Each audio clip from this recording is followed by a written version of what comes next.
Alright guys, तो शुरू करते हैं with the next topic that is scale based regulatory framework for NBFCs.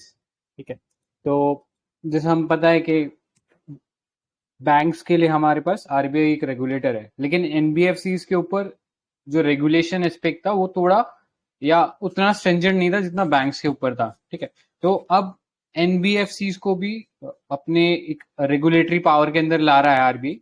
ठीक है, तो उसके लिए कुछ ग्रेडिंग की गई है, तो ये पिरामिड आप देख सकते हो यहाँ पे। ठीक है, तो इसको ग्रेडिंग 4 लेवल से हायरार्की के। ठीक है, बेस लेयर्स पे जो एनबीएफसीज आएंगे they would be equivalent to NBFCs but with threshold of at least 1000 crore. ठीक है, उससे ज्यादा का होगा, मतलब उससे ज्यादा का होना चाहिए। देन एक मिडिल लेवल ऑफ एनबीएफसीज है। ठीक है, तो ये मिडिल लेवल ऑफ एनबीएफसीज जो है यहाँ पे हम देख सकते हैं मिडिल और अपर लेवल में। ठीक है, कि मिडिल लेवल पे आर्बिट्राज प्लग करें और अपर लेयर जो एनबीएफसीज है वहां पे हम बैंक लाइक रेगुलेशन रख रहे हैं।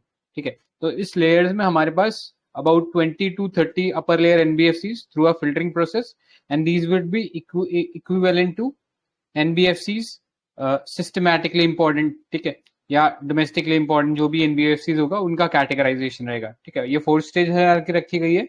अभी जो टॉप लेयर है अभी उसमें एमटी है और सुपरवाइजरी डायरेक्शन के लिए वो चीज रहेगा। ठीक है, तो ये एक ब्रॉड क्लासिफिकेशन किया गया स्केल बेस्ड अप्रोच के ऊपर एनबीएफसी का आरबीआई के द्वारा।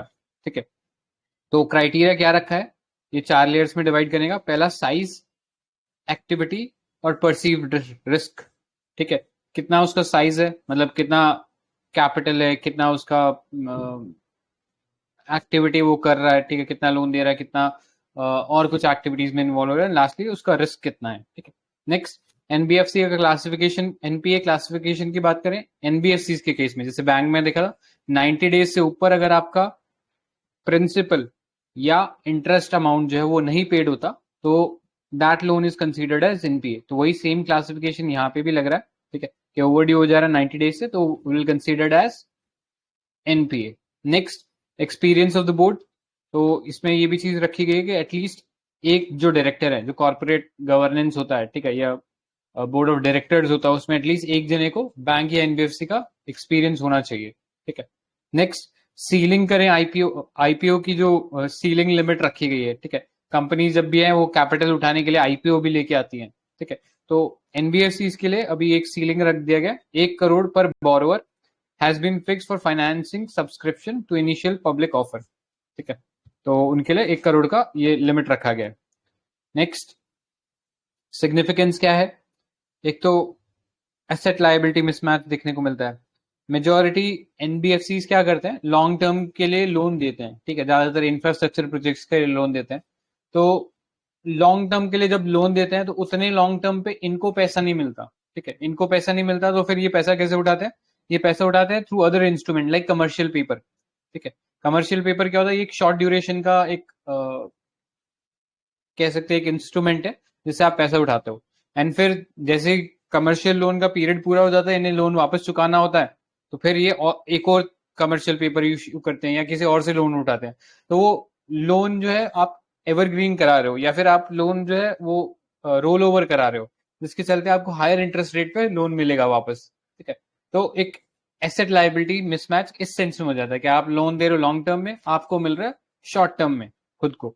ठीक है, next roll over of fund, तो वही चीज जो बताई थी वही है।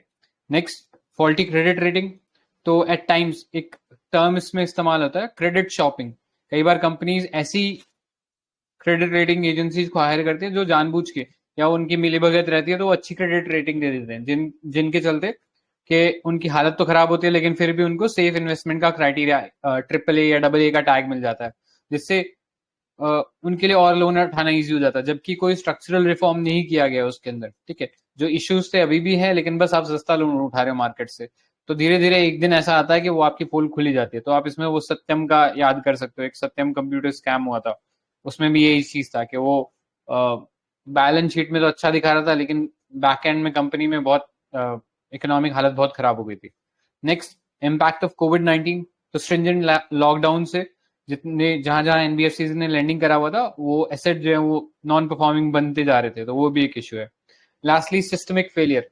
तो एनबीएफसीज में जैसे हम पिछले कई दिनों से बात कर रहे हैं, आईएलएफएस क्राइसिस हुआ था, ठीक है, जिसके चलते पूरा का पूरा मार्केट में एक लिक्विडिटी क्रंच आ गया था, स्पेशली इंफ्रास्ट्रक्चर मार्केट में, क्योंकि वहां पे लॉन्ग टर्म लोन देने वाला आईएलएफएस था।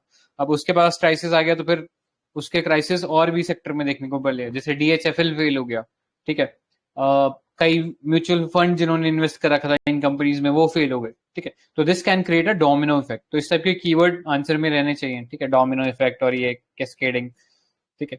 नेक्स्ट वे फॉरवर्ड की बात करें, बेटर रेगुलेटरी रिजीम लाने की जरूरत है by creating a body with power to monitor risk cutting across sectors, ठीक है। तो कल भी हम लोग यही सेम चीज पॉइंट को बार बार डिस्कस किया कि एक इंटीग्रेटेड अप्रोच लेने की जरूरत है, ठीक है, कि आपके पास एनबीएफसी है, उसको शायद आरबीआई मॉनिटर कर रहा है, लेकिन वहीं एक म्यूचुअल फंड है जिसने आरबीआई के अंदर उस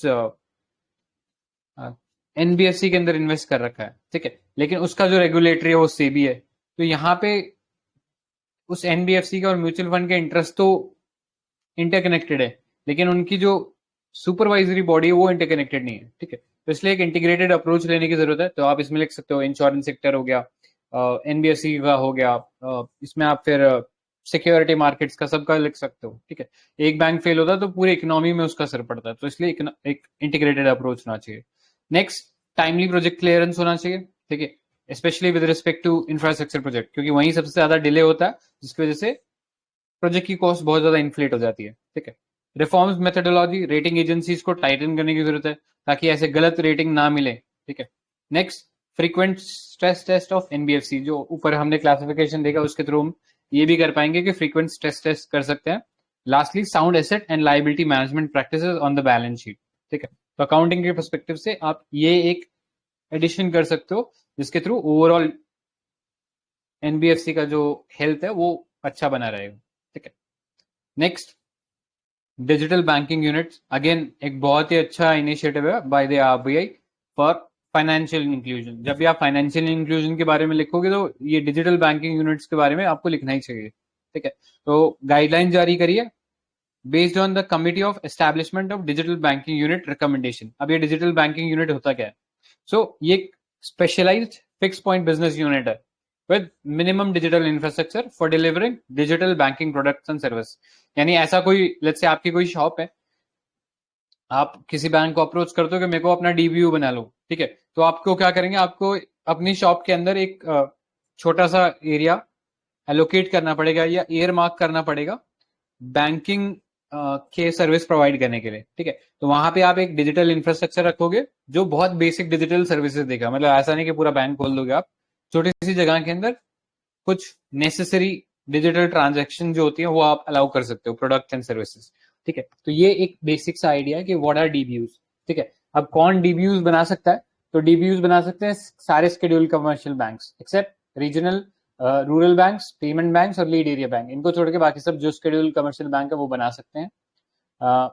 फर्दर कहाँ कहाँ बना सकते हो? तो टीयर 1 से लेके टीयर 6 सिटीज तक बना सकते हो, और उसके लिए आरबीआई से परमिशन लेने की जरूरत नहीं है, ठीक है। आप जितना मर्जी चाहो उतना बनाओ, कोई लिमिट नहीं है।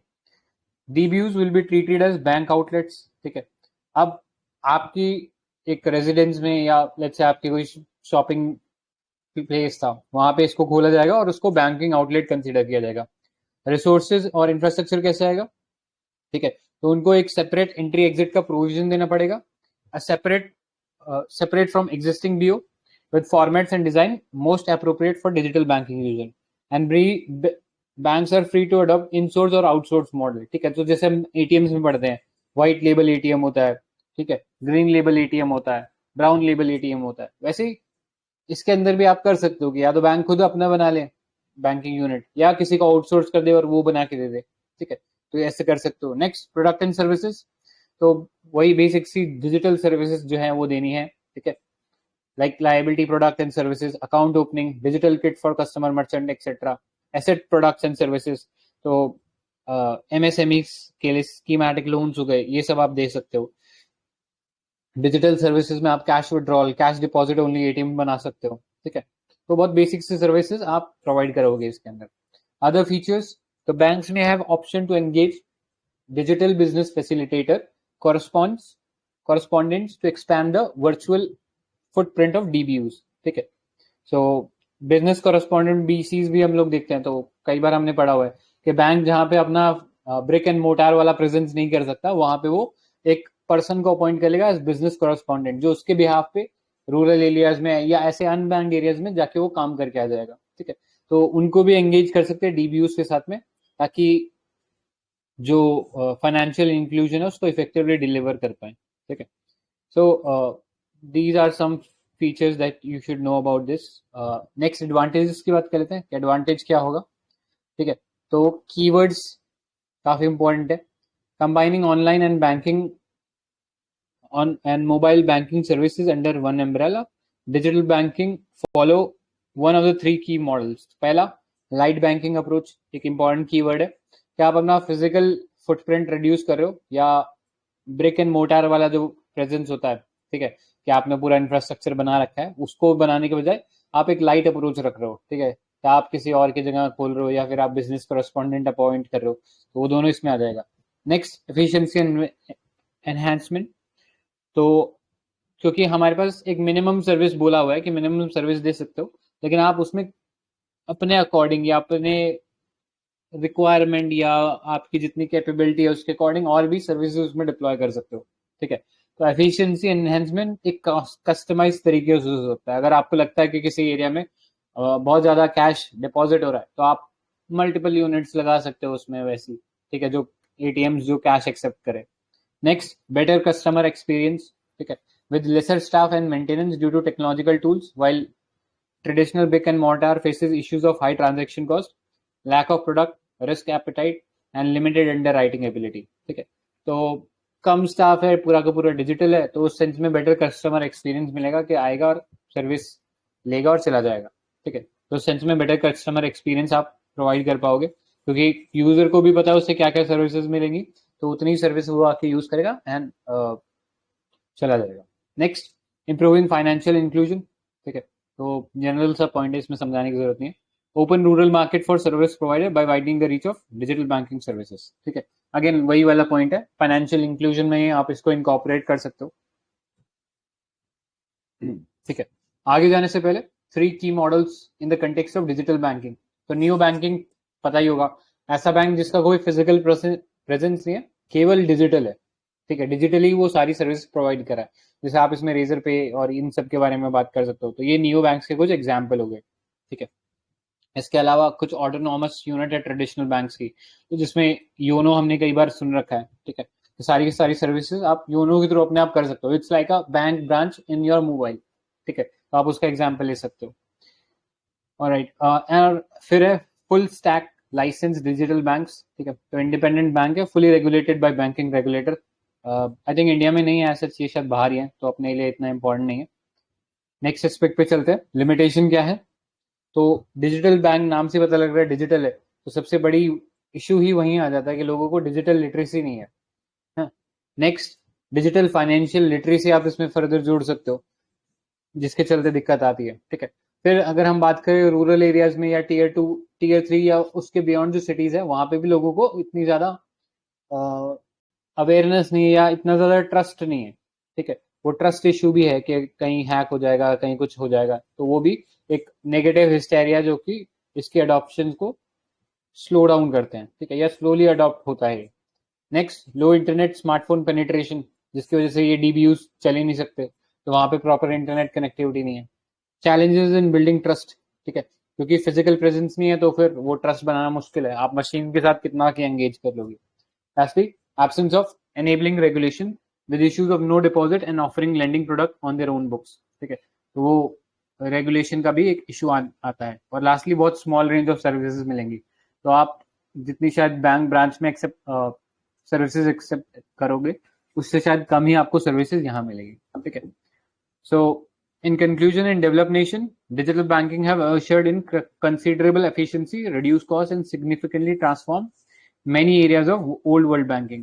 In like manner, India needs to push for the envelope and well thought out strategy may be devised to overcome the constraint. ठीक है, सो डेवलप कंट्री के रेस्पेक्ट में आप बता सकते हो कि वहां बहुत ज्यादा बेनिफिट हुआ है, वही सेम चीज इंडिया को भी करनी चाहिए, इंडिया को भी बेनिफिट होगा। ठीक है, so this was regarding DBUs, important topic है। इसमें किसी को कुछ ऐड करना है क्या? ऑलराइट, नेक्स्ट टॉपिक पे चलते हैं. So next topic is development financial institution. ठीक है, अगेन एक बहुत इंपॉर्टेंट टॉपिक है.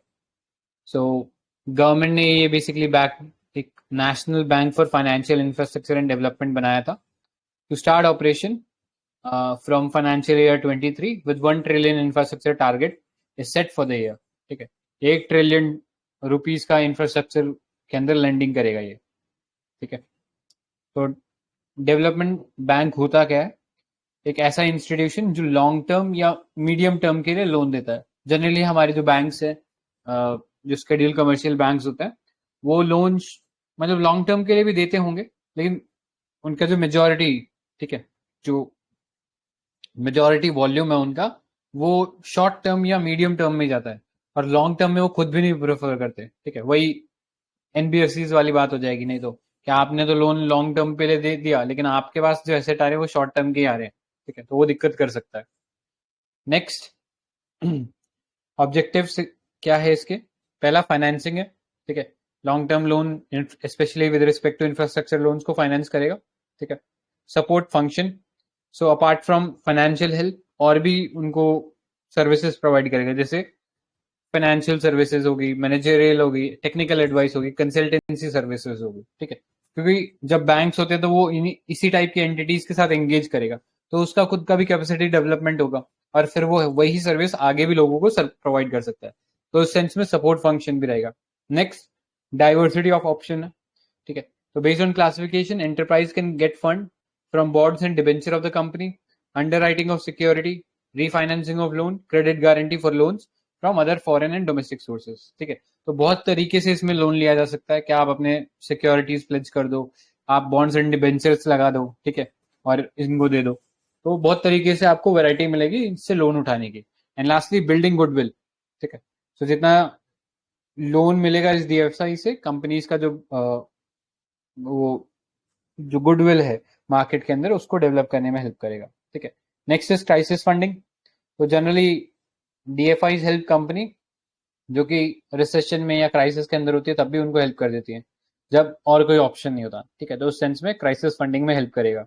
जैसे कोई इंफ्रास्ट्रक्चर है जहाँ पे बहुत ज्यादा पैसा लग रहा है, तो शायद बैंक्स उसको फंड ना करे, तो वहां पे ये आ जाएगा. Lastly, lesser repayment burden. ठीक है, तो लॉन्ग टर्म के लिए लोन दिया जा रहा है, तो उसका रिस्ट्रक्चरिंग करना is comparatively feasible with respect to या इन कंपैरिजन टू मीडियम या शॉर्ट टर्म लोन. ठीक है, ये आप याद रख सकते हो. ऑलराइट, और फिर अगर हम क्लासिफाई करना चाहें डीएफआईस को, तो ऑल इंडिया लेवल पे हम इन्हें इस तरीके से क्लासिफाई कर सकते हैं: term lending institution, refinancing institution, specialised institution, and lastly investment institution. ठीक है, तो इसमें आप अलग अलग कैटेगरीज से आप नाम से ही पता लगा सकते हो. जैसे इन्वेस्टमेंट इंस्टीट्यूशन की बात करें, तो ऐसी कंपनीज या ऐसे एनबीएफसी जो कि इन्वेस्ट कर रही है इन सिक्योरिटीज या बॉन्ड्स, ठीक है, इन सब में इन्वेस्ट करिए टू रेज मनी. तो एलआईसी और जीआईसी इसका एग्जाम्पल हो गया. देन स्पेशलाइज में बात करें तो एक स्पेसिफिक सेक्टर को फंड करिए, जैसे पीएफसी, पावर फाइनेंस कॉर्पोरेशन. ठीक है, IRFC, I think Indian railway finance corporation. तो ये सबका एक स्पेसिफिक फंक्शन है, एक स्पेसिफिक सेक्टर के अंदर ये पैसा फंड कर रही है. तो ये ऑलरेडी हमारे पास कुछ इस टाइप की स्पेशलाइज्ड डीएफआईज हैं. ठीक है, ये आपको पता होना चाहिए. नेक्स्ट, फंडिंग सोर्सेज क्या होंगे डीएफआईज के? कि हमने डीएफआई तो बना दिया, अब इसको पैसा कहाँ से मिलेगा? तो पहले तो सबसे पहले जब बनाया तो गवर्नमेंट ने ही पैसा दिया. 100% गवर्नमेंट ओन्ड एंटिटी है ये, national bank for financial infrastructure and development, NABFID. ठीक है, 100% गवर्नमेंट ओन्ड है, तो गवर्नमेंट ग्रांट्स मिलेगी, बोरोइंग मिलेगा गवर्नमेंट से, आरबीआई से. इसके अलावा और भी जगह से लोन उठा सकता है, like multilateral institution like world banks, insurance of bonds from DFIs. ठीक है, तो वो बॉन्ड्स इश्यू कर सकता है और वहां से पैसा उठा सकता है. तो there are number of ways through which these DFIs can raise fund. Next, challenges क्या है इसकी फंडिंग में? तो पहला तो गवर्नेंस इश्यू है. ठीक है, गवर्नमेंट खुद ही ओन कर रही है, that makes DFIs vulnerable to political interference. ठीक है, जो कि उसकी डिसीजन मेकिंग को अफेक्ट कर सकता है. नेक्स्ट, कॉम्पिटेंस का इश्यू है. ठीक है, गवर्नमेंट ओन्ड एंटिटी, इसका मतलब क्या हुआ कि उसमें कोई ना कोई पब्लिक ऑफिशियल ही होगा जो यहाँ पे हेड कर रहा होगा. तो उस सेंस में मे भी शायद वो मार्केट के हिसाब से उसको वर्क ना करा पाए. ठीक है, क्योंकि जो ब्यूरोक्रेसी प्रॉब्लम्स देखते हो, ब्यूरोक्रेसी के अंदर जो है वही सेम चीज इस लेवल पे भी रिफ्लेक्ट हो सकती है, ठीक है। नेक्स्ट, फाइनेंशियल सस्टेनेबिलिटी इशू, क्योंकि लॉन्ग टर्म लोन उठा रहा है तो हमेशा ये एक इशू बना ही रहता है कि क्या इसको जो पैसे लगाया हुआ वो वापस मिलेगा, ठीक है। तो एट टाइम्स इसमें IL&FS और इनके एग्जाम्पल लिख सकते हो आप, ठीक है, विच में in fact worsen its balance sheet. Next, intense competition, ठीक है। तो increase flow from foreign funds and option to raise money from outside have increase challenge for DFIs, ठीक है। तो अब कंपनीज जो है वो बाहर से भी पैसा उठा रही है, बाहर के सॉवरेन वेल्थ फंड भी पैसा डाल रहे हैं इंडिया के अंदर, तो उस चक्कर में क्या DFIs उतना पैसा उठा पाएंगी उसके कंपैरिजन में, तो वो भी एक चैलेंज है, ठीक है। नेक्स्ट, इसमें और लिमिटेशंस की बात करें तो टाइम कंज्यूमिंग और रिजिड क्राइटेरिया होता है DFIs के अंदर, रिस्ट्रिक्शन रहती है, ठीक है, कि वो डिविडेंड पेमेंट कैसे करेगी, and may appoint their nominees on the board of director, ठीक है। तो ये कुछ चैलेंजेस हैं एक्स्ट्रा, अगर आप लिखना चाहो तो लिख दो, ऑप्शनल है वैसे तो, ठीक है। नेक्स्ट, वे फॉरवर्ड की बात करते हैं। तो एक तो फ्लेक्सिबल ऑर्गेनाइजेशन स्ट्रक्चर रखना चाहिए, ठीक है, सो एज टू इंश्योर कि ये ऑर्गेनाइजेशन अजाइल रहे और कॉर्पोरेट तरीके से ही वर्क करे, ठीक है। जैसे हमने कल पढ़ा था, all India bank investment company ऐसा कुछ करके बना दो जो कि सारे बैंक्स को कमर्शियली रन करे, वैसे ही कुछ हम यहाँ पे भी लिख सकते हैं कि ऐसा इसका कॉर्पोरेट बोर्ड बना दो, ठीक है, जो मार्केट से लोगों को उठा के इसमें डाला हुआ है और उसी के हिसाब से उनको रिन्यूमरेशन दिया जा रहा है, वो सब चीजें हम इसमें लिख सकते हैं। Next, improve quality of board deliberation, ठीक है, ताकि वो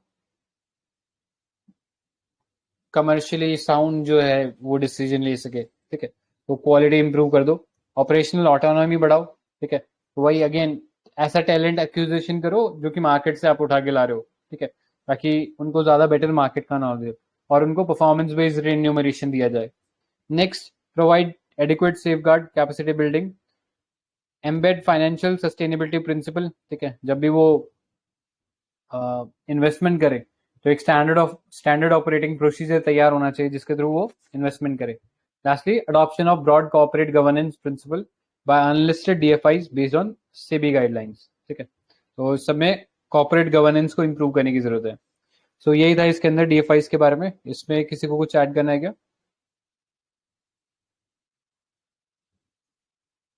ठीक है, नेक्स्ट टॉपिक पे चलते हैं। So next topic is external commerce, external sector. पहला देखो इंटरनेशनल ट्रेड, इसमें तो कुछ फैक्ट्स एंड फिगर देख लो इसमें। तो इंडिया का मर्चेंडाइज ट्रेड जो एक्सपोर्ट के टर्म्स में था was 526 बिलियन US डॉलर्स, ठीक है, तो नंबर याद रहे तो ठीक है, बाकी नहीं भी रहेगा तो चलेगा। नेक्स्ट, 1% शेयर है, मतलब रफली वन, एग्जैक्टली तो 1.7 है, बट रफली 1.5 इतना भी चलेगा तो ठीक है आपका। सो 1.7% इंडिया का शेयर है वर्ल्ड एक्सपोर्ट में, ठीक है, एंड अगर आप इसको चाइना वगैरह से कंपेयर करोगे तो बहुत कम है। चाइना का ऑलमोस्ट डबल डिजिट में 13 में है और हमारा सिंगल डिजिट के अंदर ही है अभी। नेक्स्ट, इंडिया का एक्सपोर्ट का हम लोग बात करें तो अभी करंटली जो लेटेस्ट फिगर है वो है 21.5% ऑफ इट्स GDP, इतना हम अपना सामान जो है वो एक्सपोर्ट कर रहे हैं, ठीक है। तो ये ऐसे परसेंटेज के टर्म में याद रखना ज्यादा ठीक रहता है। आप इसको फिगर में भी कन्वर्ट कर सकते हो, जैसे 21% इज नियरली 1/5, ठीक है, तो हमारे इकोनॉमी या जो GDP है उसका पांचवा जो हिस्सा है हम लोग एक्सपोर्ट से कमा रहे हैं, ऐसा आप समझ सकते हो। And India service trade has been major driver of its export, ठीक है, ज्यादा हम उसमें सर्विसेज ही कर रहे हैं, ठीक है। जैसे हम करंट अकाउंट की बात करते हैं ना, तो करंट अकाउंट में जो सर्विसेज वगैरह जो होती है ये इनविजिबल्स में आती है, ठीक है, तो ये चीज याद रखना। नेक्स्ट, रीजन क्या है इंडिया के अंडर परफॉर्मेंस के?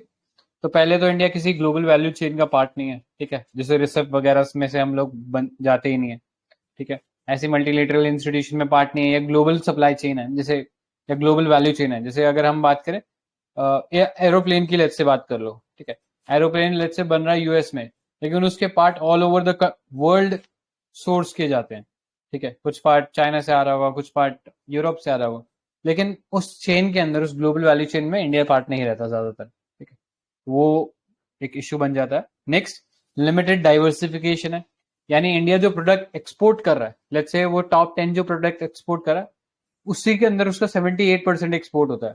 ठीक है, अगर आप इसको चाइना से कंपेयर करोगे तो चाइना का जो एक्सपोर्ट बास्केट है बहुत ज्यादा डाइवर्स है। यानी आप बोल ही नहीं पाओगे कि टॉप 10 जो उसके एक्सपोर्ट होंगे वो शायद 50% से भी कम होंगे। ठीक है, लेकिन इंडिया में वो 78% है, मतलब जो टॉप 10 है वही एक्सपोर्ट हो रहा है, बाकी कुछ एक्सपोर्ट नहीं हो रहा। तो डाइवर्सिफाई करने की जरूरत है हमारी एक्सपोर्ट बास्केट को। लो कॉम्पिटेटिवनेस ऑफ इंडियन प्रोडक्ट्स। ठीक है, हमारे इंडियन प्रोडक्ट उतना चीप नहीं हो पा रहे हैं बाहर जाके मार्केट में। तो इसमें अगेन आप कह सकते हो कि इंडिया पार्ट नहीं है बहुत सारे मल्टीलेटरल इंस्टीट्यूशन का, या बाईलेटरल एग्रीमेंट्स नहीं बना रखे हैं। Next, inability to exploit comparative advantage. ठीक है, हमारे पास पता है कि हमारे पास बहुत ज्यादा पॉपुलेशन है। ठीक है, और पॉपुलेशन भी कैसी है, लो स्किल्ड पॉपुलेशन है। तो यार आप लेबर इंटेंसिव इंडस्ट्रीज में लगाओ ना उनको, कपड़ा वाले में या शू मैन्युफैक्चरिंग में, इन सब टाइप के एप्लीकेशन में उनको लगा सकते हो। लेकिन इंडिया वहां पे लैग बिहाइंड कर रहा है। इवन हमारे से छोटा देश बांग्लादेश हमसे ज्यादा एक्सपोर्ट कर रहा है। ठीक है, टेक्सटाइल में हम उससे पीछे चले गए। तो वो एक इश्यू है कि इंडिया जो अपना कंपेरेटिव एडवांटेज है उसको एक्सप्लॉइट नहीं कर पा रहा। Next, 3 fundamental issues with regard to export promotion. तो पहला, इंट्रा और इंटर रीजनल डिस्पैरिटीज मिलती हैं। ठीक है, जैसे गुजरात में बहुत अच्छे एक्सपोर्ट हो रहा है, वहीं बिहार में आप देखोगे कुछ नहीं हो रहा। ठीक है, तो आप इसमें लॉजिस्टिक्स के बारे में भी लिख सकते हो। ठीक है, कि जो हिंटरलैंड स्टेट है या बीमारू स्टेट है, उनमें उतना इंफ्रास्ट्रक्चर अच्छा नहीं है जितना कि कोस्टल स्टेट्स के अंदर है। और तो उनके लिए टर्न अराउंड टाइम भी कम है, लेकिन इन स्टेट्स के लिए टर्न अराउंड टाइम भी बहुत ज्यादा है। ठीक है, तो ये कुछ कीवर्ड आप लिख सकते हो टर्न अराउंड टाइम जैसे। Next, India's need for export led growth. ठीक है, तो पहला सेल्फ रिलायंस बढ़ाना है। ठीक है, क्योंकि हमारा जो है करंट अकाउंट डेफिसिट वो बहुत ज्यादा रहता है। ठीक है, और उसका एक मेजर रीजन रहता है कि हम 80% ऑयल इम्पोर्ट करते हैं। ज्यादातर हमारा जो एक्सचेकर है उसमें खर्चा ही ऑयल का है। अगर वो ऑयल खत्म हो जाता तो शायद इंडिया नेट एक्सपोर्टर बन जाए। ठीक है, लेकिन एनीवेज जो रियलिटी है वो तो है, तो उस चीज को तो हम बदल नहीं सकते, लेकिन हमें ये कर सकते हैं कि एक्सपोर्ट बढ़ा सकते हैं और। ठीक है, नेक्स्ट, इकोनॉमिक ग्रोथ। जितना ज्यादा एक्सपोर्ट होगा उतना ज्यादा कंट्री के अंदर पैसा आएगा। ठीक है, उतनी ज्यादा जॉब्स बनेंगी, उतना ज्यादा इन्वेस्टमेंट होगा। ठीक है, तो आप वो लिख सकते हो कि इकोनॉमिक ग्रोथ होगी। आप इसमें फिर एग्जाम्पल दे सकते हो एशियन टाइगर्स का, कि वियतनाम और जैसे कोरिया और इन सब की इकोनॉमी तो एक्सपोर्ट ओरिएंटेड ही है पूरी तरह। अगर इनका एक्सपोर्ट खत्म हो जाए तो इनका इकोनॉमी कुछ नहीं रहेगा। और ये सी एक्सपोर्ट ने इनका इन कंट्रीज का इकोनॉमिक ट्रांसफॉर्मेशन भी किया है। Next, major economies around the world are also major exporter. ठीक है, तो हम काम कर सकते हैं, कोलैबोरेट कर सकते हैं लीडिंग एक्सपोर्टर के साथ, ताकि हमारा भी सामान बिके। Becoming part of global value chain, mitigate regional disparities. तो ये कुछ स्टेप्स हम ले सकते हैं। अभी तक गवर्नमेंट ने क्या स्टेप्स लिए? तो गवर्नमेंट ने काफी सारी स्कीम्स निकाली है, जैसे रॉड टेप। रॉड टेप क्या है? Remission of duties and taxes on exported products and schemes. ठीक है, तो ये अपने को पता होना चाहिए कि हमारे पास ऑलरेडी एक स्कीम है जिसके अंदर हम लोग एक्सपोर्ट ओरिएंटेड जो भी प्रोडक्शन होता है उसमें जो भी इनपुट लगता है, मतलब इनपुट टैक्सेस वगैरह जो भी लगता है वो सब माफ कर दिए जाते हैं। Next, service export from India scheme. ठीक है, स्पेसिफिकली सर्विस के रिगार्डिंग है। तो इसमें आप एक्सपोर्ट करते हो तो ड्यूटी स्क्रिप्ट मिलती है, फिर ड्यूटी स्क्रिप्ट को आप किसी और इंपोर्ट के बदले कंपनसेट कर सकते हो। ठीक है, अपार्ट फ्रॉम दैट हमारे पास export promotion capital goods scheme है। ठीक है, जिसमें जो भी कैपिटल गुड्स बनाने के लिए आप अगर कोई सामान लेके आ रहे हो तो उस पर भी 0% कस्टम ड्यूटी में इंडिया में आ जाएगा। ठीक है, और इसके अलावा पीएलआई स्कीम्स है हमारे पास, capital infusion in export credit guarantee corporation, ECGC. ठीक है, तो ये एक इंपॉर्टेंट ऑर्गेनाइजेशन है, इसके बारे में पता होना चाहिए आपको। ठीक है, एक्सपोर्ट्स को फंड करती है। नेक्स्ट, वे अहेड क्या होना चाहिए? कॉम्पिटेटिवनेस बढ़ाने के लिए ईज ऑफ डूइंग बिजनेस बढ़ाओ, लॉजिस्टिक परफॉर्मेंस इंडेक्स बढ़ाओ, आईबीसी को बढ़ाओ, आईबीसी को और सिंप्लीफाई करो। ठीक है, ट्रेड लिबरलाइजेशन करो by reducing, by bringing down import tariff on value goods. ठीक है, नेक्स्ट, फोकस करो इनोवेशन पे। ग्लोबल इनोवेशन इंडेक्स हम इस रिगार्डिंग बढ़ते हैं, तो उसको इम्प्रूव करो कि हमारा इनोवेशन इंडेक्स बढ़े, R&D बढ़े। Next, exploring and strengthening potential sector. ठीक है, बहुत सारे ऐसे सेक्टर है जिनमें काफी पोटेंशियल है, या सनराइज सेक्टर है जहाँ पे अभी जो मार्केट है वो अभी ग्रो हो रहा है। तो उन सेक्टर्स पे फोकस कर सकते हैं, ठीक है। Next, robust foreign trade policy बनाने की जरूरत है, complete free trade agreements and learning from neighbours. इसमें खासकर बांग्लादेश का आप एग्जाम्पल लिखो कि Bangladesh has become the second largest apparel exporter after China, ठीक है। कभी हम हुआ करते थे, लेकिन पहले चाइना हमसे आगे निकल गया, अब बांग्लादेश हमसे आगे निकल गया। और वियतनाम का एग्जाम्पल ले सकते हो कि एक्सपोर्ट्स की वजह से 240% तक गेन देखने को मिला है लास्ट ईयर इन वियतनाम, ठीक है। या सिंपली यही बोल दो कि एक्सपोर्ट की वजह से वियतनाम की इकोनॉमी हैज ग्रोन सिग्निफिकेंटली, ठीक है। तो ये कुछ एग्जाम्पल आपके आंसर्स में होने चाहिए। सो this was regarding export. Next topic पे चलते हैं, इंटरनेशनल इन्वेस्टमेंट, ठीक है। तो कोविड में हमने देखा था हमारा जो फॉरेन एक्सचेंज है वो ऑल टाइम हाई पे चला गया था, ठीक है। सो जब सारी वर्ल्ड इकोनॉमीज कॉन्ट्रैक्ट करी थी, लेकिन तब भी मतलब इंडिया की भी इकोनॉमी कॉन्ट्रैक्ट ही करी थी, लेकिन फिर भी बहुत ज्यादा एफडीआई आया उस दौरान, ठीक है। तो अगर आप 2020 के रिस्पेक्ट में देखोगे तो हमारा जो एफडीआई ग्रोथ है वो 10% से बढ़ा है, ठीक है। And it has expected to reach up to tune of $100 billion, ठीक है। इतना सारा हमारे पास एफडीआई आया है। और India is the fifth largest recipient of FDI. और अगर उस लिस्ट में बोले कि सबसे हाईएस्ट नंबर पे कौन है, तो सबसे पहले यूएस है और फिर चाइना, जहां पे सबसे ज्यादा एफडीआई जाता है, ठीक है। इंडिया में जो एफडीआई आया सबसे ज्यादा कौन से सेक्टर में आया, तो कंप्यूटर सॉफ्टवेयर एंड हार्डवेयर से आया, ठीक है। और कौन सी कंट्री से इंडिया में आया सबसे ज्यादा एफडीआई, ये बता सकता है कोई? कौन सी कंट्री से हमारे पास सबसे ज्यादा एफडीआई आया?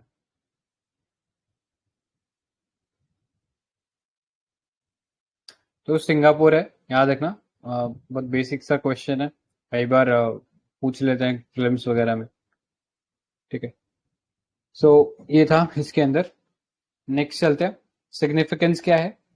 एफडीआई आता तो एक लॉन्ग टर्म कैपिटल होता है, जैसे एफआईआई और एफडीआई में डिफरेंस ही यही होता है कि एफडीआई जो होता है लॉन्ग टर्म कैपिटल होता है, और ये उससे कोई एसेट क्रिएट होता है, इंफ्रास्ट्रक्चर बनता है, ठीक है। एफआईआई से ऐसा कुछ नहीं होता। So long term capital for economic development, ठीक है। नॉन डेट फाइनेंशियल रिसोर्स, वापस रिपे करने की भी जरूरत नहीं। ह्यूमन रिसोर्स डेवलपमेंट होता है, टेक्नोलॉजी ट्रांसफर होता है, इंक्रीज एक्सपोर्ट होता है। अब इनिशिएटिव क्या क्या लिए गए हैं गवर्नमेंट के द्वारा एफडीआई को बढ़ाने के लिए? पहला, liberalisation of FDI in various sector, ठीक है। अभी तक ऐसे सेक्टर जो क्लोज थे उनके अंदर भी अब लिबरलाइज कर दिया गया है, जैसे डिफेंस हो गया, इंश्योरेंस हो गया, पावर एक्सचेंजेस हो गया, इनके अंदर भी एफडीआई अलाउ कर दिया गवर्नमेंट ने, ठीक है। फिर आप लिख सकते हो कि इन ऑटोमेटिक रूट से जो एफडीआई होता है, मतलब जिसमें गवर्नमेंट से परमिशन लेने की जरूरत नहीं है, ऐसे भी बहुत सारे रूट कर दिए। जैसे डिफेंस के अंदर 74% में कोई भी अप्रूवल लेने की जरूरत नहीं है, आप सीधा ये पैसे लीजिए, मतलब पैसे दीजिए और काम चालू कीजिए। लेकिन अगर आप 74% से ऊपर जाना चाहते हो तो फिर आपको गवर्नमेंट से परमिशन लेनी पड़ेगी। नेक्स्ट, गवर्नमेंट ने एक इन्वेस्ट इन इंडिया प्लेटफॉर्म बनाया है, ठीक है, जिसके थ्रू जितने भी सेक्टर्स हैं उनके बारे में इंफॉर्मेशन मिल सकती है इन्वेस्टर्स को कि वो कौन से सेक्टर में आके इन्वेस्ट करें। Next, attracting foreign investment through initiative like make in India, ठीक है। मेक इन इंडिया से हम बोल रहे हैं कि भैया इंडिया में आके मैन्युफैक्चर करो। फिर पीएलआई स्कीम्स दे रहे हैं, ठीक है, उससे इंसेंटिवाइज करें कि आओ एफडीआई लगाओ इंडिया के अंदर, ठीक है। नेक्स्ट, इंडिया एंड यूके और ऐसी बायलैटरल एग्रीमेंट्स कर रहे हैं to enhance trade partnership. Next and the last is project development cell, ठीक है। तो मिनिस्ट्रीज और डिपार्टमेंट के अंदर बनाया गया so as to attract investment, ठीक है, in different sector. So these are some of the schemes. Next issue क्या है, तो एफडीआई में हम लोग देख रहे हैं जो ग्रोथ है वो थोड़ा सा डिक्रीज हो रहा है, मतलब 2021 में तो एक्सपोनेंशियल इंक्रीज था, but year on year basis पे हम देख रहे हैं कि अब डिक्रीज हो रहा है, ठीक है। क्योंकि इसका रीजन आप बोल सकते हो कि टीपर टेंट्रम यूएस की तरफ से, जो फेडरल रिजर्व है, जब वो इंटरेस्ट रेट हाइक करता है तो फिर यहाँ से पैसा निकाल कर लोग यूएस में वापस ले जाते हैं, ठीक है। Next, increasing FDI outflow. तो अब इंडिया जो है वो, इंडियन कंपनीज है वो बाहर जाके भी इन्वेस्ट कर रही हैं, ठीक है। जैसे इंडिया की कुछ कंपनीज है ओएनजीसी विदेश, ठीक है, तो वो क्या करती है, बाहर जाके प्लांट सेटअप करती है। तो इस सेंस में हम लोग एफडीआई का आउटफ्लो भी कर रहे हैं, ठीक है, तो वो भी हमारा बढ़ रहा है। Next, concentrated to few sector. तो अगेन जैसे एक्सपोर्ट के हमने बारे में बात किया था कि एक्सपोर्ट बास्केट बहुत डाइवर्स नहीं है, वैसे ही हमारा जो एफडीआई का इनफ्लो है वो भी बहुत डाइवर्स सेक्टर में नहीं है, बहुत लिमिटेड सेक्टर में है। ज्यादातर देखोगे तो कंप्यूटर सर्विसेज में बहुत ज्यादा डोमिनेट करता है, या ओवरऑल सर्विस सेक्टर में बहुत ज्यादा डोमिनेट करता है, ठीक है। नेक्स्ट, एफडीआई के बहुत फ्यू पॉकेट्स हैं, मतलब इंडिया के अंदर बहुत लिमिटेड स्टेट्स में एफडीआई लिमिट होके रह जाता है। जैसे टॉप 3 की बात करें तो कर्नाटका, महाराष्ट्र और दिल्ली, ठीक है, इन 3 स्टेट्स के अंदर ऑलमोस्ट 78% एफडीआई आया। Next, use of offshore financial hubs and tax haven, ठीक है, तो ज्यादातर जो पैसा है वो एफडीआई का ये टैक्स हेवन के थ्रू आता है, ठीक है, तो वो भी एक इश्यू है कि शायद मनी लॉन्ड्रिंग वगैरह कुछ उनमें इस्तेमाल हो। Next, low actual realisation of commitment, तो गवर्नमेंट बहुत सारे एमओयू साइन कर लेती है। जैसे अगर हम बात करें, सिविल न्यूक्लियर डील हुई थी, अब आज से आई गेस 2007 में हुआ था, तो तब से लेके 12-13 साल से ऊपर हो चुका है, ठीक है, फिर भी कोई न्यूक्लियर पावर प्लांट नहीं बना, ठीक है, तो ये एक मेजर इशू रहता है कि एमओयू साइन कर लिए जाते हैं लेकिन फिर वो एक्चुअल इन्वेस्टमेंट में नहीं बदल पाते। नेक्स्ट इज लेसर री इन्वेस्टमेंट, ठीक है, तो फॉरेनर्स क्या करते हैं, पैसा इन्वेस्ट करते हैं लेकिन पैसा जब उनका बनता है तो वो पैसा निकाल लेते हैं और फिर आउट हो जाते हैं इंडिया से। वो एक इश्यू है कि वो पैसा अगर निकाल रहे हैं बिजनेस से तो वापस इंडिया में लगाना चाहिए, वो नहीं हो रहा है। नेक्स्ट, वे फॉरवर्ड की बात करते हैं, तो एफडीआई जो है बहुत क्रिटिकल है इंडिया की ग्रोथ के लिए, ठीक है, तो उसके लिए हमें बहुत सारे पॉलिसी रिफॉर्म्स करने की जरूरत है, ठीक है, तो ईज ऑफ डूइंग बिजनेस आप बढ़ा दो, इसमें कंटिन्यू पॉलिसी रिफॉर्म्स करते रहो, ensure stable public finances, improve transparency and efficiency, ठीक है, गवर्नमेंट फ्लिप फ्लॉप ना हो, ठीक है, गवर्नमेंट की जो पॉलिसी है वो हम कह सकते हैं कि एंटिसिपेट कर सकें वो लोग, ठीक है, ऐसा ना हो कि वो एकदम से अचानक से ही पता लगे कि गवर्नमेंट ने ये नया कुछ फैसला ले लिया जो कि अब तक जो ये फैसले थे उनसे काउंटरी है, ठीक है, तो ऐसा नहीं होना चाहिए। So these were some of the facts with regards to investment in India. इसमें किसी को कुछ ऐड करना है क्या? ऑलराइट, नेक्स्ट टॉपिक पे चलते हैं, sovereign credit rating. So recently finance secretary accused rating agencies of double standard on sovereign credit rating, ठीक है, तो अभी हमने जैसे बात किया बिजनेस में एक क्रेडिट रेटिंग होती है, फिर एक नेशनल लेवल पे भी एक क्रेडिट रेटिंग होती है, ठीक है, तो इसमें कुछ सिलेक्टेड कंपनीज होते हैं जो जनरली असेस करती है कंट्रीज की क्रेडिट रेटिंग को, ठीक है, तो इनमें जैसे जो बिग 4 है, स्टैंडर्ड एंड पुअर, और ये ऐसी इस टाइप की जो कंपनीज है ये ज्यादातर रेटिंग करती है कंट्रीज की, ठीक है, तो पता होना चाहिए आपको, और ज्यादातर ये वेस्टर्न डोमिनेटेड है, ठीक है, तो इस चक्कर में बहुत बार बायसनेस देखने को मिलता है इनकी रेटिंग में। तो इंडिया जैसी एक बहुत ही रोबस्ट ग्रोइंग इकोनॉमी के अंदर ये इंडिया को उतना अच्छा रेटिंग नहीं देखने दे रहे, इसीलिए इनको अक्यूज किया हमारे फाइनेंस सेक्रेटरी ने, ठीक है। About credit rating and rating agency की बात करते हैं, तो credit ratings are forward looking opinions on relative ability of an entity to meet its financial commitment, तो ये जनरल डेफिनेशन है, आप ये कंपनी के रेस्पेक्ट में भी बोल सकते हो और कंट्री के रेस्पेक्ट में भी बोल सकते हो, ठीक है, तो ये एक बेसिकली एक स्टेटस है जो आपको दिया गया है इस बेसिस पे कि आपकी कितनी एबिलिटी है कि आपके ऊपर जो एग्जिस्टिंग लोन है आप उसको रिपे कर सकते हो। अगर आप कर सकते हो तो आपको बहुत बढ़िया रेटिंग मिलेगी, नहीं कर सकते तो आपको बेकार सी रेटिंग मिलेगी।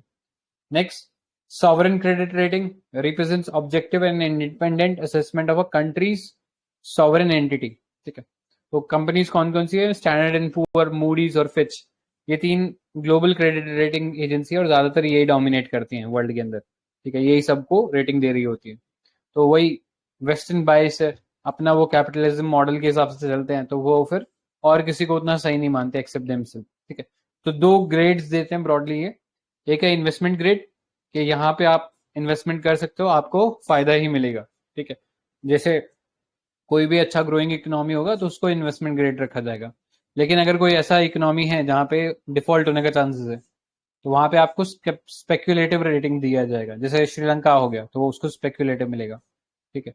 इसके अलावा वो एक आउटलुक भी रखते हैं, स्टेबल, पॉजिटिव और नेगेटिव, नाम से पता लग रहा है स्टेबल है तो ठीक है, पॉजिटिव है तो बहुत अच्छा इन्वेस्टमेंट रिटर्न मिलेगा और नेगेटिव है तो रिटर्न कम हो जाएगा, ठीक है। तो इंपॉर्टेंस क्या होता है इसका गवर्नमेंट के लिए, तो एक तो गवर्नमेंट को अगर बाहर से लोन लेना है, ठीक है, तो उसकी क्रेडिट वर्दीनेस पता लगती है, ठीक है, लैंडिंग इंस्टीट्यूट को, और लैंडिंग इंस्टीट्यूट फिर उसी हिसाब से उसको लोन देगा। नेक्स्ट, अट्रैक्ट करेगा फॉरेन इन्वेस्टमेंट, अब जब कंट्रीज या इन्वेस्टर्स को लगेगा कि हाँ ये कंट्री की रेटिंग अच्छी है तो वो ऑटोमेटिकली इंडिया में रेट कर इन्वेस्ट करने आएंगे, वो चीज है। Next, assessment of countries economic and political environment, ठीक है, उसके ऊपर एक असेसमेंट होता है, एक यार्ड स्टिक है। फॉर इन्वेस्टर्स तो वो हाई लेवल रिस्क और उसको स्ट्रैटेजिक प्लानिंग वगैरह उन सब बारे चीजों के बारे में आइडिया देता है, ठीक है। तो गवर्नमेंट के पर्सपेक्टिव से कितना उसको इन्वेस्टमेंट मिलेगा उस बारे में, और इन्वेस्टर को इस पर्सपेक्टिव से कि क्या उसका इन्वेस्टमेंट सेफ रहेगा, क्या उसको अच्छा रिटर्न मिलेगा, यही सब बेसिक आइडिया होता है सॉवरेन क्रेडिट रेटिंग का, ठीक है। सो अब इशू क्या आ रहा था कि इंडिया जो है वो 6th लार्जेस्ट इकोनॉमी है in terms of nominal GDP, और 3rd लार्जेस्ट इकोनॉमी है in term of purchasing power parity.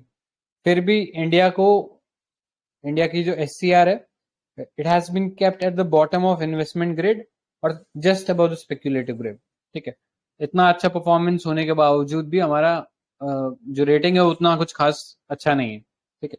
तो रीजन क्या है इसके लिए? तो रीजन जो क्रेडिट रेटिंग एजेंसी ने दिए, पहला कि इंडिया जो है बहुत ज्यादा डेट के अंदर है, ठीक है, हमारा जो फिजिकल डेफिसिट है बहुत ज्यादा है। नेक्स्ट, डिटोरेट कर रहा है financial position because of high deficit, ठीक है, तो बहुत ज्यादा नुकसान हो रहा है, उसकी वजह से हमारा फिजिकल पोजीशन डिटोरेट करा।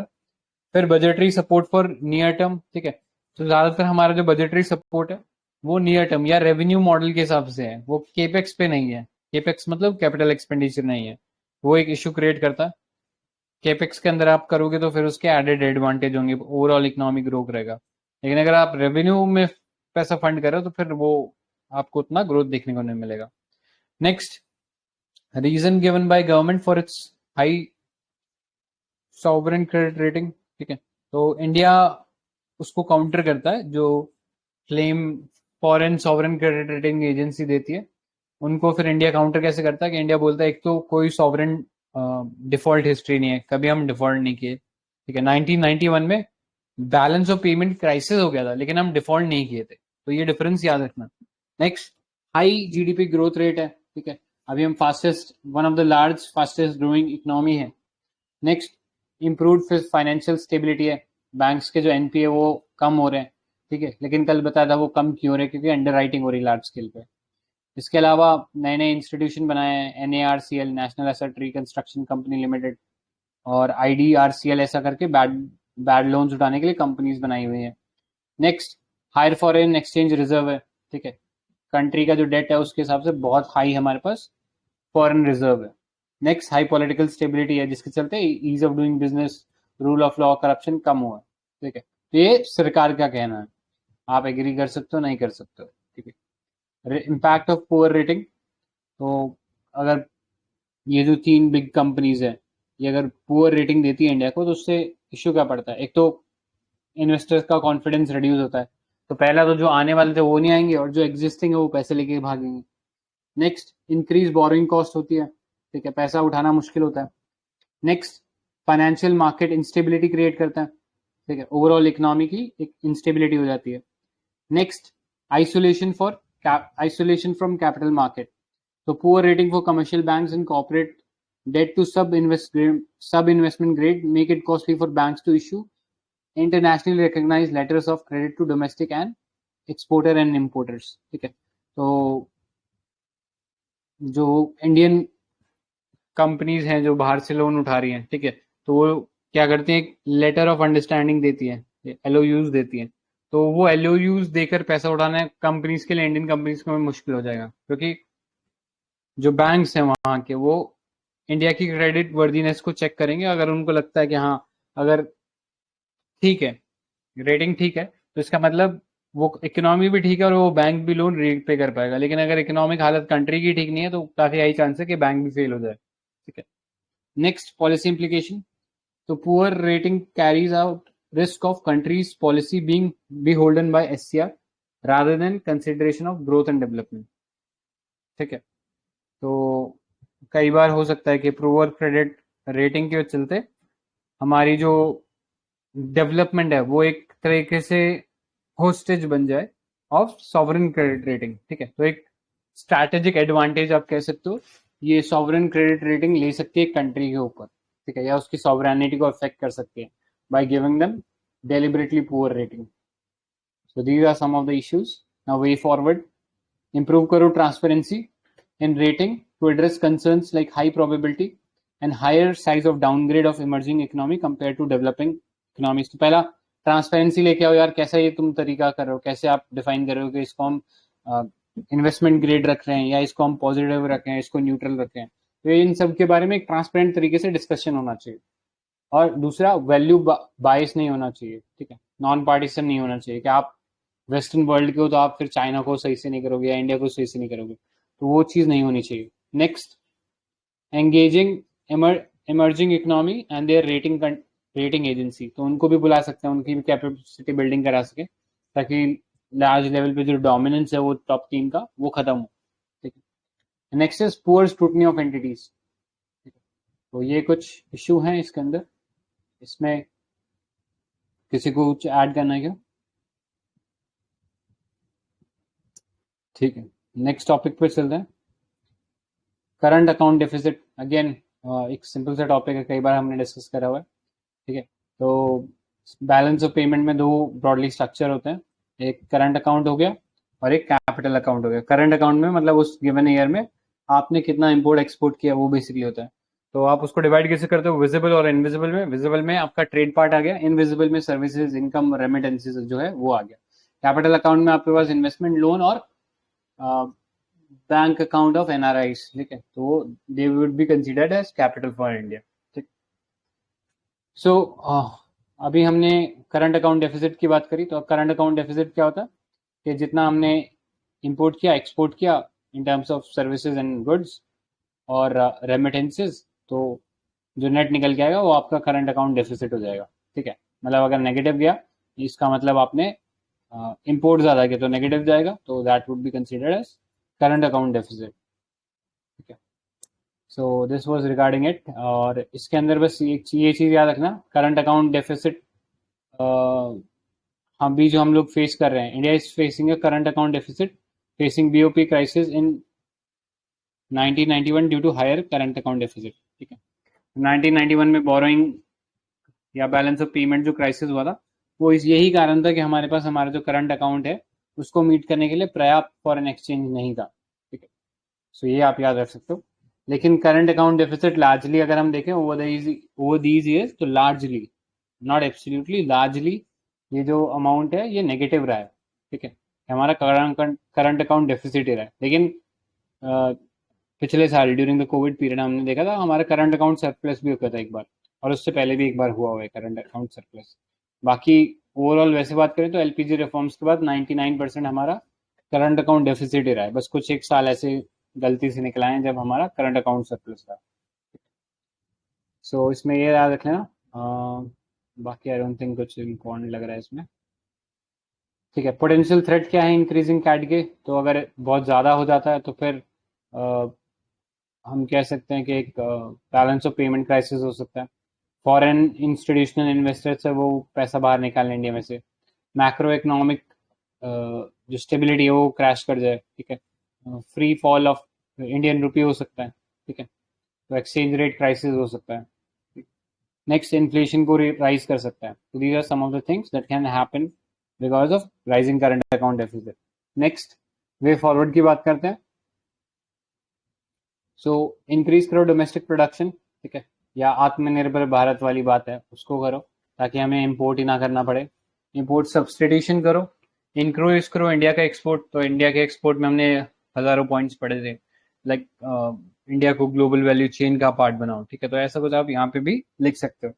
Next, maintain capital inflows through ease of doing business and starting fiscal consolidation. ठीक है, ये एनके सिंह कमेटी ने बोला था.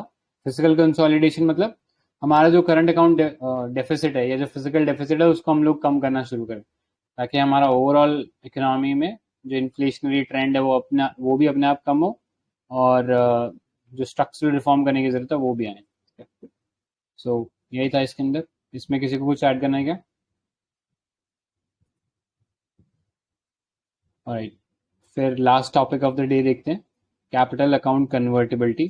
ठीक है, नाम से पता लग रहा है आप अपना मतलब कन्वर्टिबिलिटी क्या होता है. ठीक है, क्या आप अपना पैसा जो है वो कन्वर्ट कर पा रहे हो in any other foreign denominated currency. ठीक है, तो उसको क्या अकाउंट कन्वर्ट मतलब अकाउंट कन्वर्टिबिलिटी बोलेंगे या कैपिटल कन्वर्टिबिलिटी बोलेंगे। लेकिन जब हम बात करें कैपिटल अकाउंट कन्वर्टिबिलिटी, तो ऐसे ही हमारे पास एक करंट अकाउंट कन्वर्टिबिलिटी भी होता है। ठीक है, करंट मतलब कि अभी हमने इंपोर्ट एक्सपोर्ट में जो पैसा लिया वो उसको हम फॉरेन डिनोमिनेटेड करेंसीज में दे पा रहे हैं कि नहीं दे पा रहे। जैसे लेट्स से हमने किसी से ऑयल इंपोर्ट किया, ठीक है, अब वो ऑयल के पैसे ना डॉलर के अंदर मांग रहा है, तो मैं क्या आरबीआई को बोलता हूँ कि यार ये डॉलर में मांग रहा है, इसको आप इंडियन रुपी डॉलर में कन्वर्ट कर दो फिर दे दो। ठीक है, तो करंट अकाउंट में 100% कन्वर्टेबल है, लेकिन कैपिटल अकाउंट में नहीं है। ठीक है, कैपिटल अकाउंट में अगर आप पैसा डालते हो तो आप एक लिमिटेड अमाउंट में ही उसको कन्वर्ट करा सकते हो। ठीक है, सो ये पता होना चाहिए कि क्या होता है capital account convertibility. Next India के अंदर हम बात करें तो करंट अकाउंट में तो हमारे पास है पूरा कन्वर्टेबल, लेकिन कैपिटल अकाउंट में पार्शियली कन्वर्टेबल है। ठीक है, और इसके ऊपर तारा कपूर कमेटी बनी थी, 2 बार ये कमेटी बैठी है, एक 1997 में बैठी है, एक 2006 में बैठी है। तो पहले मैं बोला था full capital account convertibility is subject to fulfilment of several benchmark. बहुत सारे बेंचमार्क रखे थे, जैसे फिजिकल डेफिसिट कितना है, इन्फ्लेशन कितना है, एनपीए कितना है। ठीक है, दूसरा कि पूरी की पूरी कैपिटल अकाउंट कन्वर्टिबिलिटी कर देनी चाहिए, ये तारापुर कमेटी ने बोला था, लेकिन उन्होंने बोला था ग्रेजुअल चेंज होना चाहिए, एकदम से आप फुल कैपिटल अकाउंट कन्वर्टिबिलिटी मत करो। ठीक है, तो अभी गवर्नमेंट ने क्या क्या स्टेप लिए हैं in the direction of moving towards a Fuller capital account convertibility. ठीक है, तो पहला ये एफ एक चीज है। ठीक है, कल हम सिक्योरिटी मार्केट पढ़ रहे थे तब हमने देखा था कि आरबीआई ने अलाउ कर दिया है फॉरेन इंस्टीट्यूशनल इन्वेस्टर को कि वो इंडियन सिक्योरिटीज में इन्वेस्ट कर सकते हैं। ठीक है, तो उसी को फुली एक्सेसिबल रूट बोलते हैं।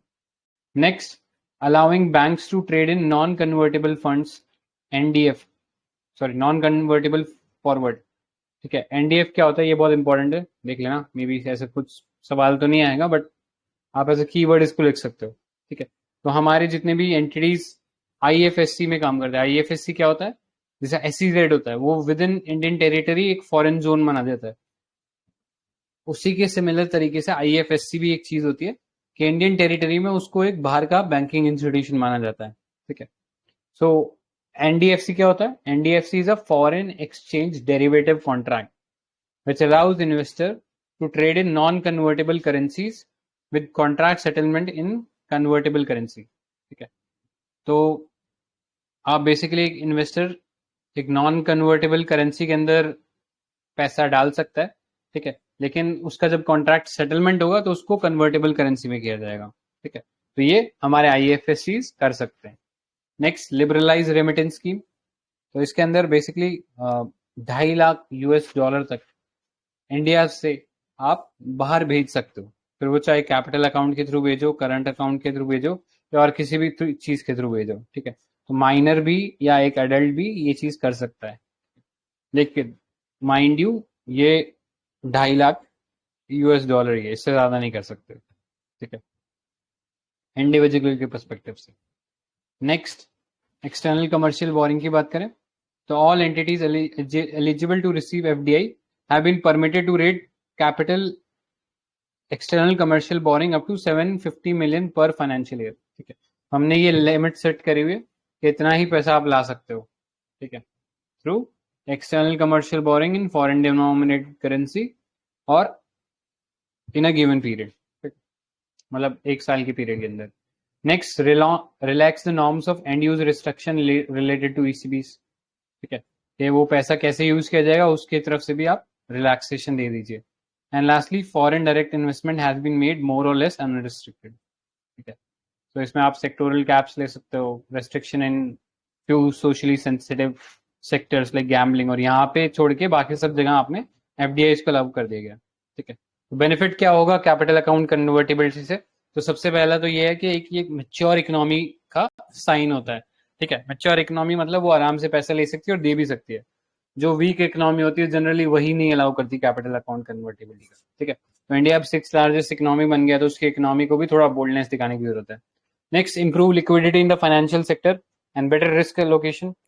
Next is reduction in the cost of foreign equity and debt, offshore rupee market development करेगा। ठीक है, अभी जैसे हम बात करें एसडीआर, जो कि आईएमएफ की एक तरह की करेंसी है, ठीक है, उसके अंदर इंडिया का करेंसी नहीं है, वहां पे 5 करेंसी है, यूएस डॉलर, चाइनीज रेनमिनबी, येन, पाउंड स्टर्लिंग, यूरो। ठीक है, ये 5 करेंसी है। अब इंडिया एक इतनी बड़ी इकोनॉमी बन रहा है, ठीक है, तो क्या उसका खुद का करेंसी भी इंटरनेशनली नहीं चलना चाहिए? तो उस सेंस में ऑफशोर रूपी डेवलपमेंट में काम करेगा अगर हम फुल कैपिटल अकाउंट कन्वर्टिबिलिटी कर देते हैं। Next, positive pressure. अब जब फंडिंग आएगी अच्छी तरीके से तो फंडिंग वापस भी जा सकती है, तो इसलिए एक पॉजिटिव प्रेशर क्रिएट होगा बिजनेसेस के ऊपर अच्छा परफॉर्म करने के लिए। नेक्स्ट, इंप्रूव करेगा efficiency of the financial sector. अब इतना लार्ज स्केल पे लोग इन्वेस्ट करेंगे, अभी लोग इन्वेस्ट शायद इसीलिए नहीं करते क्योंकि हमने फुल कैपिटल अकाउंट कन्वर्टिबिलिटी नहीं करी हुई है, लेकिन जब कर देंगे तो लार्ज स्केल पे लोग पैसा डालेंगे, तो उस दौरान हमारे फाइनेंशियल इंस्टीट्यूशन को भी रोबस्ट और रेजिलिएंट रहना जरूरी है, ठीक है, ताकि वो इंक्रीज ट्रांजेक्शन को अच्छे से प्रोसेस कर सके। ठीक है, improve discipline on macro economic stability, ठीक है, और गवर्नमेंट पॉलिसीज, तो वो आप लिख सकते हो। इसके अलावा other benefits would include provide opportunities for diversification of investment. ठीक है, अब आप पैसा जहां मर्जी से चाहे उठा सकते हो, आपके पास नंबर ऑफ ऑप्शंस अवेलेबल है। Enhance credibility of national economy as a CAC seen as sign of stable and mature market. ठीक है, वही जो चीज डिस्कस किया था। एनहांस स्टॉक मार्केट रिटर्न्स, ठीक है, जितना ज्यादा बाहर से पैसा आएगा उतना ज्यादा स्टॉक मार्केट का रिटर्न बढ़ेगा। Risk associated with free capital account convertibility, क्या रिस्क हो सकते हैं? तो पहला तो एक्सचेंज रेट वॉलेटिलिटी बना रहेगा कि अचानक से आएंगे और अचानक से पैसे ले जाएंगे, जिसके चलते जो मैक्रो इकोनॉमिक स्टेबिलिटी है वो हैम्पर हो सकती है। नेक्स्ट, अनसस्टेनेबल फॉरेन डेट्स हो सकते हैं। जब आप कोई लिमिट ही नहीं रख रहे तो हो सकता है कंपनियां बेतहाशा पैसा उठा ले बाहर से, जो उनकी लिमिट से बाहर हो देना। ठीक है, तो वो एक इशू हो सकता है। Next, create asset bubbles. ठीक है, तो फॉरेन इन्वेस्टर क्या कर सकते हैं, इमर्जिंग इकोनॉमी के ऊपर बेट कर सकते हैं, ठीक है, बेटिंग कर देंगे, जिसके चलते करेंसी एप्रिसिएशन या करेंसी स्पेकुलेशन होगा, जो करेंसी हमारी सॉवरेन करेंसी को हार्म कर सकता है। Next, exposure to global market shocks, वो बढ़ा देगा।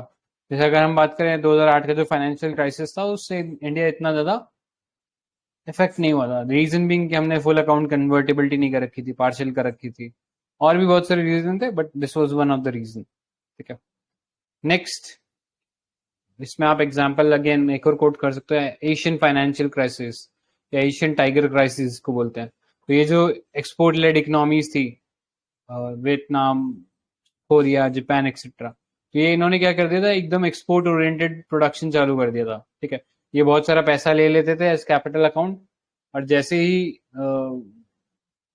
कंपनीज को ऐसा लगा कि हाँ ये फाइनेंशियल क्राइसिस आने वाला है, तो सब लोग अपना पैसा निकाल के भागे, और जिसके चलते एकदम स्लम्प आया था 1997 में, which is famously known as Asian financial crisis.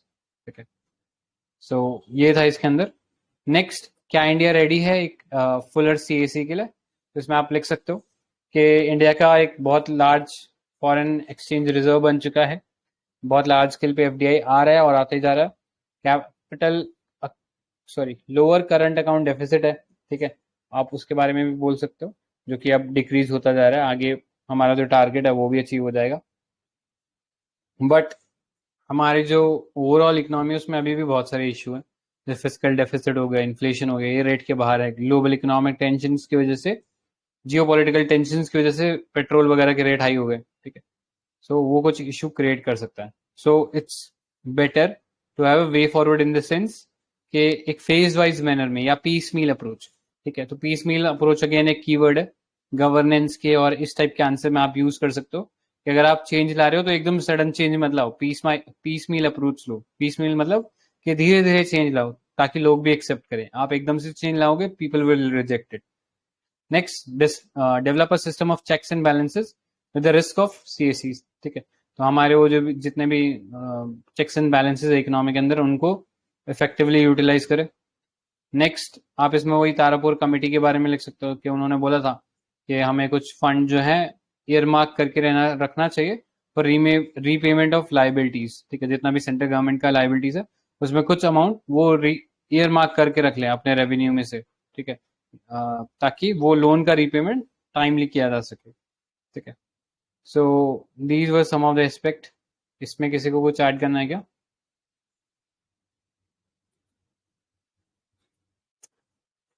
ठीक है guys, so that was it for the day. We'll resume with the next topic, India and the global indices, topic 6.5 tomorrow. So thank you, bye bye.